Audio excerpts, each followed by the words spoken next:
यत्रैकतो विलसितामसितामृशोभम्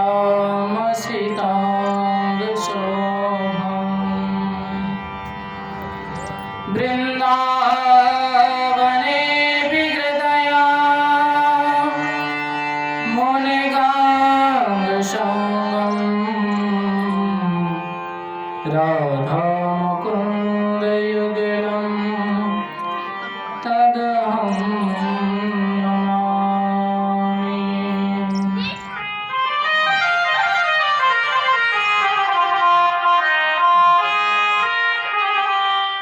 अतुलित बलधाम हेम शैलावदेहं धनुजीवन कृशानं ज्ञानिनामग्रगण्यं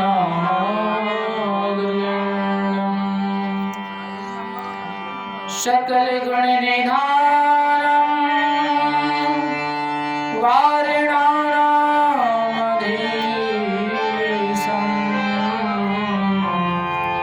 रघुपति प्रिय भक्तं वाद्यजातं नमामि।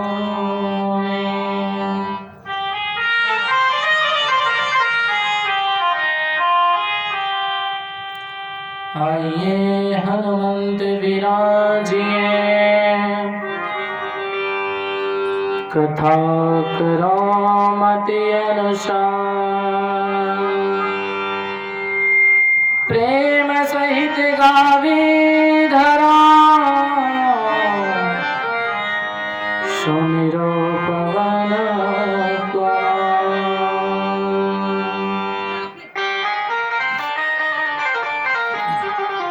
आइए शंभु विराजिए कथा करमति अनुसार उमा सहित हृदय धरो स्वीकारो जगदाधार।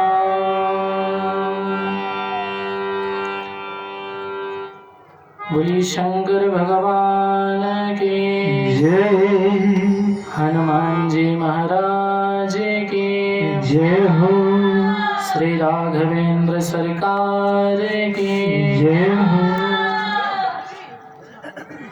श्री शिव महापुराण की जय हो। ये परम पावन परम मंगल भगवान श्याम सदाशिव भूत भाव भोलेनाथ मुंडों की माला धारण करने वाले सहज के लिए सहज और दुर्गम के लिए दुर्गम से दुर्गम कठिन से कठिन प्राप्ति होने वाले भक्तों के ऊपर क्षण में ही प्रसन्न होने वाले भगवान भोलेनाथ जिनकी पावन कथा शिव महापुराण पावन कथा का द्वितीय दिवस। आइए द्वितीय दिवस के पावन काल की बेला में विराजमान होकर के भूत भाव भगवान भोलेनाथ को हृदय में धारण करते हुए, क्योंकि कहा गया है, संतों ने कहा है, हमारा जीवन तब तक व्यर्थ जाता है, तब तक हम संकट में रहते हैं, तब तक विपत्ति में रहते हैं, जब तक भगवान की कथा श्रवण नहीं करते। कहे हनुमंत विपत प्रभु सोई, कहे हनुमंत विपत प्रभु सोई, कहे हनुमंत।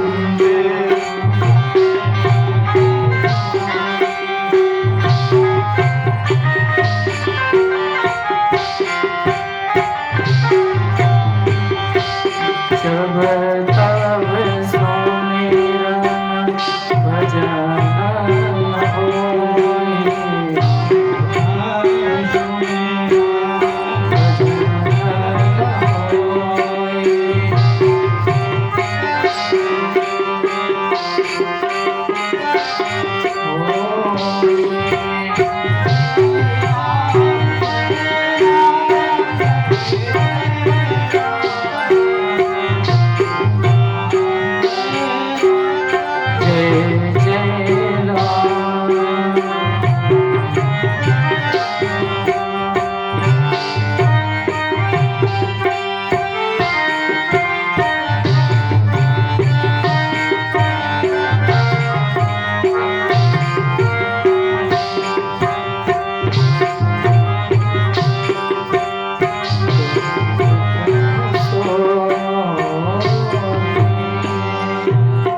रामचरितमानस में कहा गया है, तब तक हम विपत्ति में रहते हैं जब तक भगवान का भजन नहीं करते, भगवान की कथा नहीं सुनते।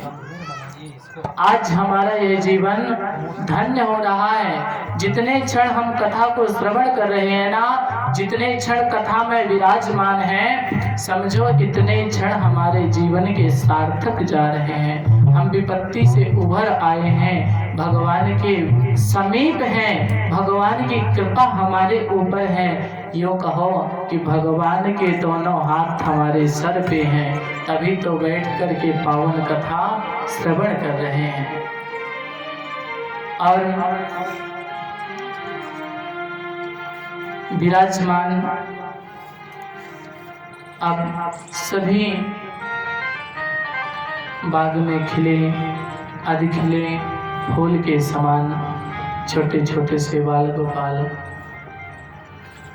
माता सती अनसुईया के चरण चिन्हों में चलने वाली ममतामयी करुणामयी माताएं, पिता तुल्य वयोवृद्ध जन एवं समस्त जायसवाल परिवार, आज हम आप सभी कथा में विराजमान होकर कथा श्रवण करते हुए अपने सौभाग्य के और इस पावन पर्व के पावन पुण्य के सौभाग्यशाली हैं।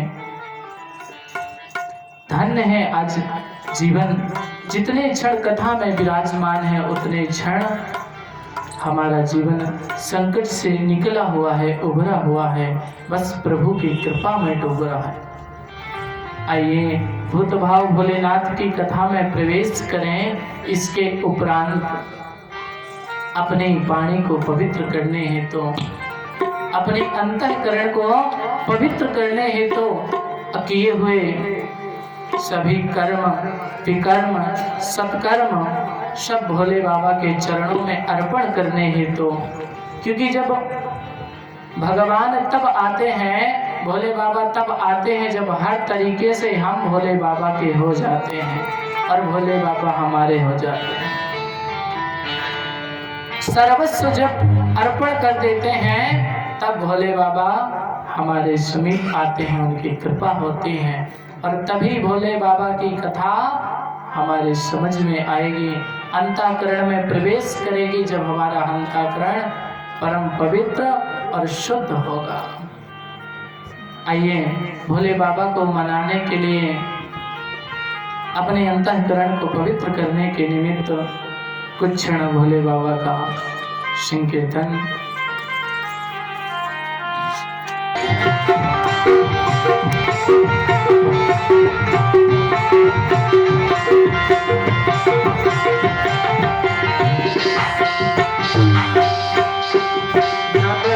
शिवाय ओम नमः शिवाय, नमः शिवाय ओम नमः शिवाय।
बोलिए शंकर भगवान की जय। हर हर महादेव। आइए भोले बाबा की कथा में प्रवेश करें। कल की कथा में, कल प्रथम दिवस था, समय भी बहुत सूक्ष्म था और ना ये भोले बाबा की कथा के लिए 24,000 श्लोकों के लिए, सप्त संहिताओं के लिए, इस 5वें वेद शिव महापुराण की कथा के लिए ना 9 दिन क्या 900 दिन भी कथा करें, सारी उम्र भी कथा करें तो भी कम ही पड़ जाएगा। बस ये समझ लीजिए कि 9 दिन में तो हम गागर में सागर भर रहे हैं। बस भोले बाबा की कथा श्रवण करके अपने जीवन को धन्य बनाने का मार्ग प्रशस्त कर रहे हैं। बस यह समझ लीजिए आज भोले बाबा की बहुत बड़ी असीम कृपा है, हम सभी कथा में विराजमान हैं। कल की पावन कथा में श्रवण किया भोले बाबा ने कैसे कैसे पापी देवराज जैसे महापापी महाअधर्मी ब्राह्मण का भोले बाबा की कथा ने सहज में ही उद्धार कर दिया। और चंचुला देवी जिसने पूरे जीवन में ना कुछ भी नहीं किया, कोई भी कीर्तन नहीं किया, कोई भी व्रत नहीं किया, कोई भी उपवास नहीं किया, कभी सोमवार व्रत नहीं रही, कभी बृहस्पतिवार व्रत नहीं रही, चंचुला देवी कभी कोई सत्यनारायण भगवान की भी कथा नहीं श्रवण की, फिर भी ऐसे पापी और पाप करते करते एक बार सिर्फ गलती से भोले बाबा की कथा श्रवण कर ली और उतने में उद्धार हो गया। और इनसे भी बड़े विचित्र इनके पति जो बिंदुक ऋषि थे, बिंदुक ब्राह्मण, इन्होंने तो मरते दम तक गलती से भी कथा नहीं श्रवण की।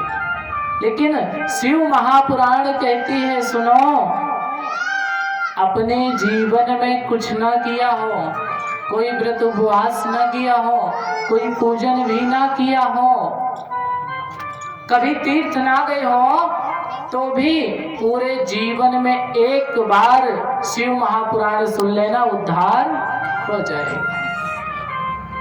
और शिव महापुराण कहती है अगर बचपन में ना सुन पाए हो यो तो कथा जीवन भर सुनना चाहिए, क्योंकि कहा गया है सदा सेव्या सदा सेव्या सदा सेव्या विशेषता। व्यक्ति को शिव महापुराण जब से इतनी अवस्था हो जाए कि जो सुनते हैं वो याद रहने लग जाए, बालक की इतनी आयु हो जाए, छोटे से होते ना बड़े होते, फिर उनको याद रहता है क्या बोलना है क्या सुनना है, उतनी सी आयु से यदि किसी को शिव महापुराण सुनाना प्रारंभ कर दो तो उसका सहज में ही उद्धार हो जाएगा। कहते हैं तब से कथा सुनना चाहिए जब से स्मृति आ जाए, याद रहना प्रारंभ हो जाए, कथा सुनने लगो। और यदि ना सुना हो, बालपन में बचपन में ना सुना हो, कोई बात नहीं, भूल जाइए, छोड़ दीजिए। तो जब युवा हो जाए, जब यंग हो जाए तो कम से कम अपनी जवानी में कथा सुन लो। लोग कहते हैं महाराज पूरी जवानी तो लग जाती है नौकरी ढूंढने में, और जैसे तैसे नौकरी मिली भी तो 10 घंटा 12 घंटा ड्यूटी करो। अब ड्यूटी करें कि कथा सुने? तो यदि जवानी में भी कथा न सुन सको किसी कारणवश तो भी कोई बात नहीं, ज्यादा अफसोस मत करो, भूल जाइए। फिर जब वृद्ध अवस्था आ जाए तब जरूर कथा सुन लेना, क्योंकि अंत भला तो। लेकिन बहुत लोग होते हैं कि वृद्ध अवस्था में भी समय नहीं रहता, इतनी, क्योंकि जीवन भर माया इकट्ठी की तो बुढ़ापे में भी माया ही। और वृद्ध अवस्था तो ऐसी आती है कि राम कहना है तो आम निकलता है। चित्त शुद्ध नहीं हुआ तो भी कहते हैं अगर वृद्ध अवस्था में भी नहीं सुन पाए तो भी कोई बात नहीं, भूल जाइए।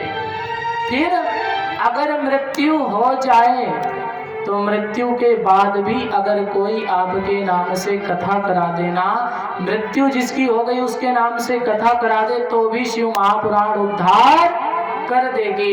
ये शिव महापुराण का महत्व है। शिव महापुराण आज भी उद्धार का। कहते हैं महाराज, अभी कल की कथा में चल ही रहा था, जब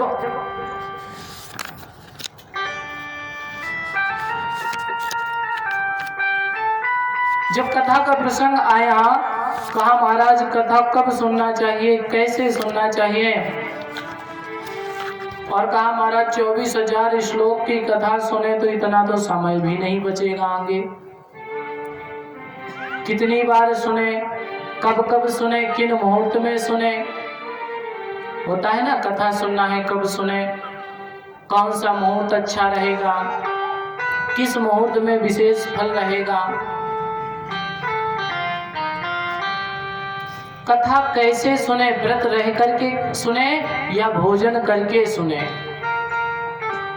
या व्रत रहे तो फलाहार में क्या करें, फलाहार करें या वो भी वर्जित है, कथा के नियम क्या है। तो सूत जी महाराज कहते हैं, सुनो ऋषियों, जब कथा श्रवण करने का विचार जिस दिन मन में जग जाए कि अगर भोले बाबा की कृपा होगी तो हम कथा सुनेंगे, कथा कराएंगे, तो कहते हैं जिस दिन विचार जग जाए उसी दिन संकल्प कर लेना चाहिए कि अब तो हम कथा कराएंगे ही, कोई काम करें या ना करें कथा जरूर सुनेंगे। तो महाराज कथा सुने कैसे, कथा के नियम क्या है। सूत जी महाराज कहते हैं, सबसे पहले कथा को तीर्थ में शिव महापुराण श्रवण करें, या कहीं वन में श्रवण करें, या घर में श्रवण करें, तो सबसे पहले उचित स्थान बनाएं। जो कथा स्थल है, जहाँ कथा होना है, वहां पर गंगा जल का मार्जन करें, और महाराज शुद्ध गाय के गोबर से उस जगह को लेपित करवा दें। यदि ना हो सके तो सिर्फ गंगा जल से ही काम चलाए। और तो और कहा गया है, तीर्थ में जो प्रयाग की रज है, जो रेणुका है, उसको ला करके पूरे पंडाल में बिछाना चाहिए। तो वही समस्या कल वाली, बैठे थे कलयुग के लोग, महाराज अगर ना हो सका कौन तीर्थ जाएगा, अब यहाँ से प्रयाग जाना सतना से और वहाँ से रेणुका लाना असंभव काम है, खनिज विभाग बीच में ही ट्रैक्टर सील कर देगा। तो यदि महाराज ये ना हो सके तो कम से कम इतना करो, संगम का जल मंगवा लो, गंगा जल मंगवा लो और पूरे पंडाल में किंचित कर दो, वह भी पवित्र हो जाएगा। अगर वो भी ना हो सका तो बोले महाराज कहीं शुद्ध जल होगा, शुद्ध जल से ही सिंचित कर दो, और जहां कथा होगी ना वहां सभी तीर्थ अनायास पधार जाएंगे। फिर महाराज बतलाया, बड़ी महिमा बतलाई, पंडाल में ध्वज पताका, कलश का पूजन, गौरी गणेश का पूजन इत्यादि करके कथा के वक्ता और श्रोता कैसे होना चाहिए।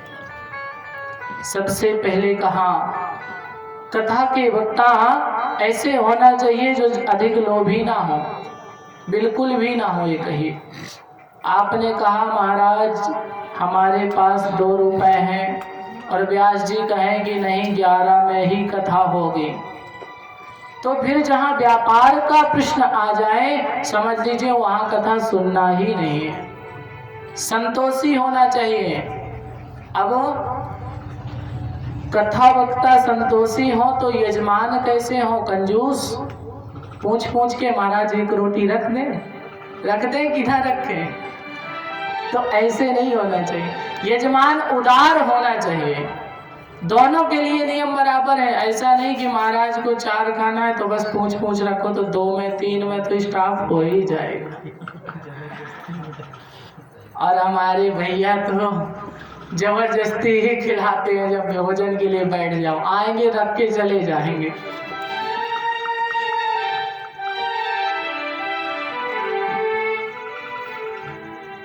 जो कथा में विघ्न करते हैं, सबसे पहली बात आज के समय में आप कुछ भी ना करो, जैसे तैसे व्यवस्था इकट्ठी करके कथा सुनने लग जाओ, कथा की तैयारी कर लो, तो फिर कथा में विघ्नकर्ता बहुत आएंगे। बहुत लोग आएंगे, भैया ये साउंड से हमें दिक्कत हो रही है, इसको खुलवाओ, दूसरी जगह लगवाओ। कुछ तो आएंगे और तो सब ठीक है, तुम्हारा पांडाल ठीक नहीं बना। कथा में 3 तरह के श्रोता होते हैं। एक होते हैं श्रोता, दूसरे सरौता और तीसरे होते हैं सोता। पहली कैटेगरी के तो आते हैं, महाराज आए, अच्छी सी कोई मजबूत सी चेयर ढूंढी वजन के हिसाब से, और अगर चेयर नहीं मिली तो जो भी खंबा है खंबा ढूंढा, खंबा में आए टिके और शंकर भगवान की जय, सो गए। बगल वाले ने कहा, ए सो रहे हो क्या कथा में? नहीं, सो नहीं रहे, हम तो ध्यान से सुन रहे हैं। अच्छा, ध्यान से सुने तो कहाँ पहुंचे? बोले बस हम तो कथा सुन ही रहे थे, कैलाश से भोले बाबा आ रहे हैं। इतना ध्यान से सुनते हैं, सो ही जाते हैं। दूसरी कैटेगरी में आते हैं सरौता, खुद भी काटेंगे और दूसरे से भी कटवाएंगे। अब तो सिस्टम खत्म है, पुड़िया चलने लगी है, पहले चलता था सरौती, सुपारी, लौंग, इलायची, आए पंडाल में बैठे, अपना बटुआ निकाला, सुपारी काटना चालू, कट कट कट कट, बगल वाले को भी खिलाया, अब तुम भी कट कट करो।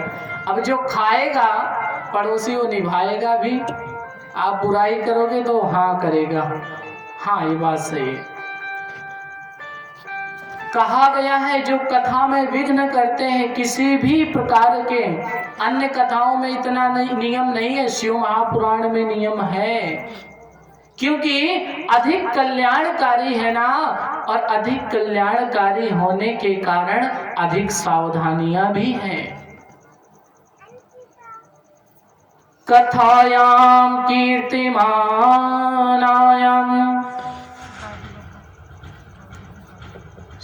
लाइट चली गई। कथायां कीर्तिमानायां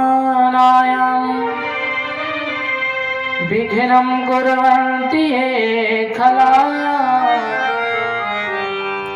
कोटिशब्दं नरकाणां भुक्त्वा भवन्ति ग्रामसूकरः। जो व्यक्ति कथा में किसी भी प्रकार का विघ्न करता है, जिसको सीधी भाषा में कहो, जिसको कथा से परेशानी होती है। कई लोग मिलते हैं, अरे भैया कथा हो रही, बहुत जोर की आवाज होती है, टाइम से बंद कर दो। ऐसे लोग भी होते हैं। हमारे यहाँ सतना में तो ऐसे लोग नहीं है, ऐसे लोग हैं कहते हैं 1 घंटे और चलने दो। लेकिन बहुत जगह ऐसे लोग होते हैं, कहेंगे महाराज टाइम हो गया बंद कर दो। एक जगह तो गांव में कथा कर रहे थे, नागेंद्र भैया आर्गन बजा रहे थे, कथा का समय 6 के ऊपर हो गया, लोगों ने कहा थोड़ा और चलने दो, कथा चलती गई। एक बाबा जी आए घर से, इतना मोटा डंडा कंधा में रखे, चले आए, भैया को पकड़ा, ये बाबा कथा अभी आर्गन बंद करो। क्यों? बोले तुम लोग कथा कर रहे हो, हमारी भैंसिया भी चक रहे हैं। तो कथा के ऐसे भी विघ्न होते हैं जिसकी कोई कल्पना नहीं कर सकते, लोग इस प्रकार से विघ्न करते हैं। कहा गया है कोटि शब्दम नरकाणाम भुक्ता भवन्ति ग्राम सूकरः। जो लोग कथा में किसी भी तरीके का विघ्न करते हैं, उसको सभी नरकों का भोग करके गांव में, जिस गांव में कथा हो रही है उसी गांव में विघ्न करने के कारण उसी गांव में सुअर बन के अवतार लेना पड़ता है।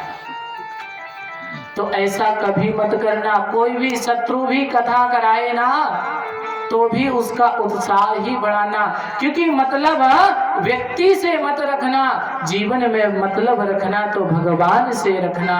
संसार तो मतलबी है, खाएगा और पलट जाएगा।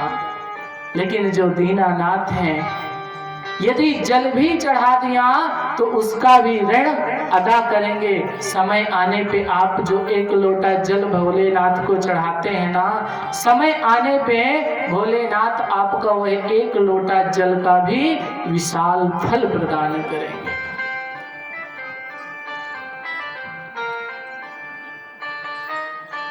जो मनुष्य, जो व्यक्ति धन के मद के कारण कथा में विघ्न करता है कि ऐसे नहीं ऐसा होना चाहिए, ऐसे नहीं वैसा होना चाहिए, जो व्यक्ति धन के अहंकार के कारण कथा में विघ्न करता है, उसके दूसरी तीसरी पीढ़ी में पूरा धन नष्ट हो जाता है और अंत में उसी सभी नरकों का भोग भोगते हुए उसी जगह काग कौआ बन के अवतार लेना पड़ता है। आप देखिएगा कुछ लोग होते हैं धन के मद में चूर, हमने ये करवा दिया, हमने वो करवा दिया, और थोड़ी सी जमीन में अगर मंदिर का स्तंभ पड़ रहा हो ना, खंभा, कोई मंदिर बनवा रहा हो, जमीन में थोड़ा पड़ जाए 4 इंच, तो महाराज सीधे लड़ने को तैयार है। अभी ये खंभा हटाओ, मंदिर बने चाहे ना बने, अभी पंडाल हटाओ, कथा हो चाहे ना हो, हमारा काम होना चाहिए। जो लोग धन के मद में रहते हैं, आपने देखा होगा, जिसने ऐसा किया होगा उसके 1-2 पीढ़ी में ऐसी नास्तिक संतान पैदा होती है कि पूरा धन बंटाधार कर देती है। इसीलिए भोले बाबा की कथा में विघ्न नहीं करना चाहिए, कथा में निंदा भी नहीं करना चाहिए। आजकल निंदा का तो बहुत समय है, खुद भी बुराई करेंगे, दूसरे से भी कराएंगे।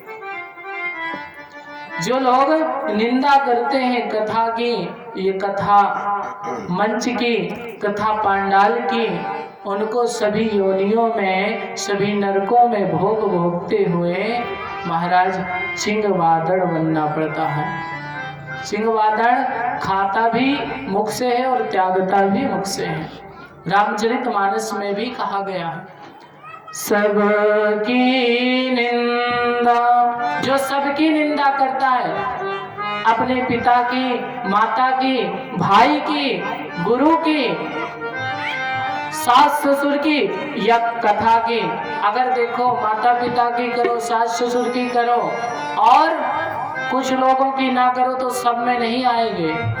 और यदि गुरु की निंदा कर दिया, कथा की निंदा कर दिया, तो सोचो संसार में सबकी निंदा कर दिया और पाप लग जाएगा।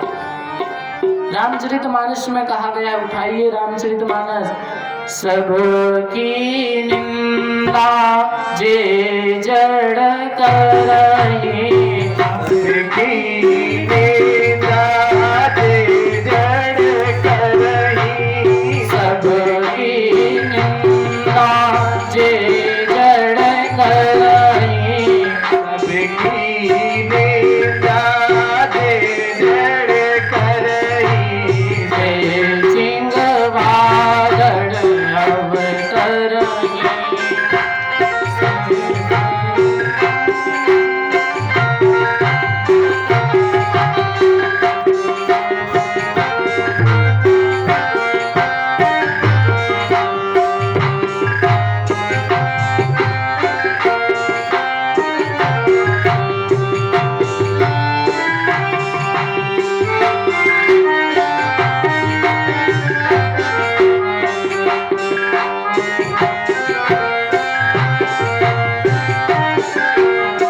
सबकी निंदा, सबकी निंदा, सबकी निंदा।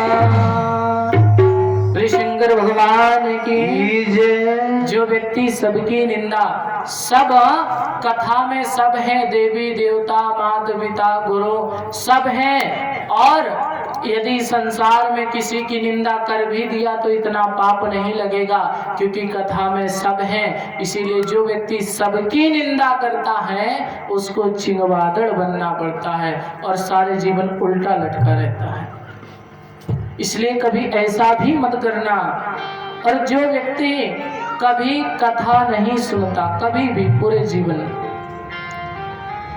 जो व्यक्ति कभी कथा नहीं सुनता, सपने में भी कथा नहीं सुनता और सदैव धन के लोभ में जीवन बसाता रहता है, जीवन यापन करता रहता है, उसको सभी नरकों का भोग भोग करके गदहा योनि में जन्म लेना पड़ता है। और गदहा को तो जानते ही हैं, सारे जीवन रखो और ढो मार पीट। आइए भोले बाबा की एक मंगलमयी कथा में प्रवेश और आगे करते हैं। मंगल कामना करते हैं इसी के लिए। ओम मंगलम ओंकार मंगलम, ओम मंगलम ओंकार मंगलम, ओम मंगलम ओंकार मंगलम, ओम मंगलम ओंकार मंगलम।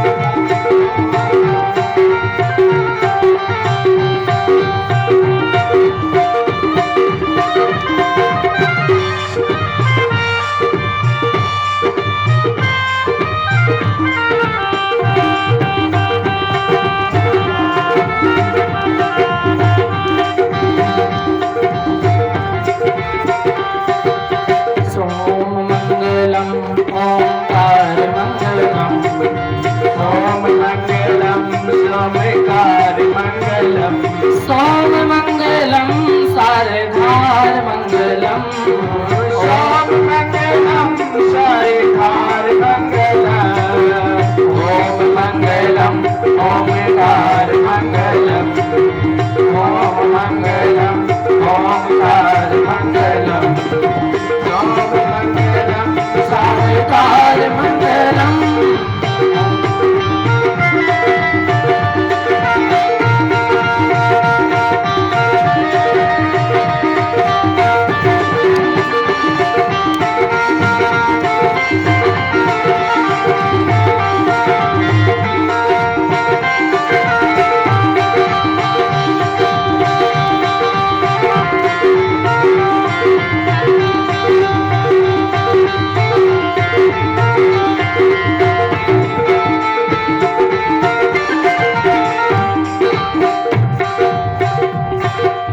सर्वमंगलम गंगमंगलम गंगाधार मंगलम, गंगमंगलम संघधार मंगलम, गंगमंगलम गंगाधार मंगलम, गंगमंगलम गंगाधार मंगलम, सोममंगलम सारधार मंगलम, सोममंगलम गंगाधार मंगलम, सोममंगलम सारधार मंगलम।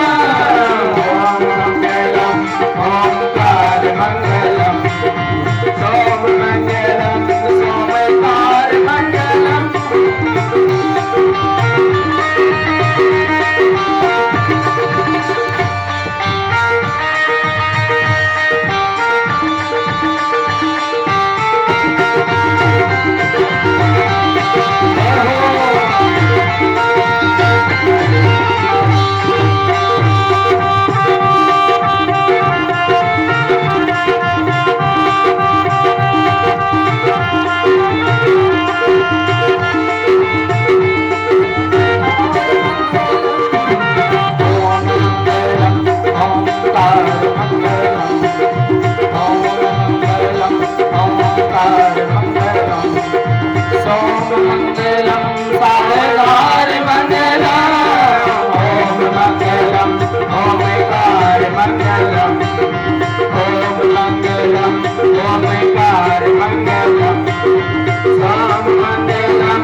कल से भोजन ही ना किया हूँ। जब से कथा सुनी तब से भोजन ही नहीं किया।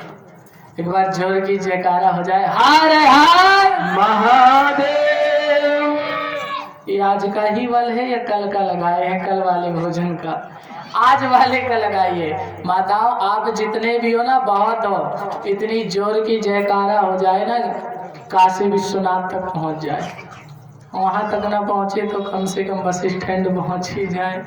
हर हर महादेव।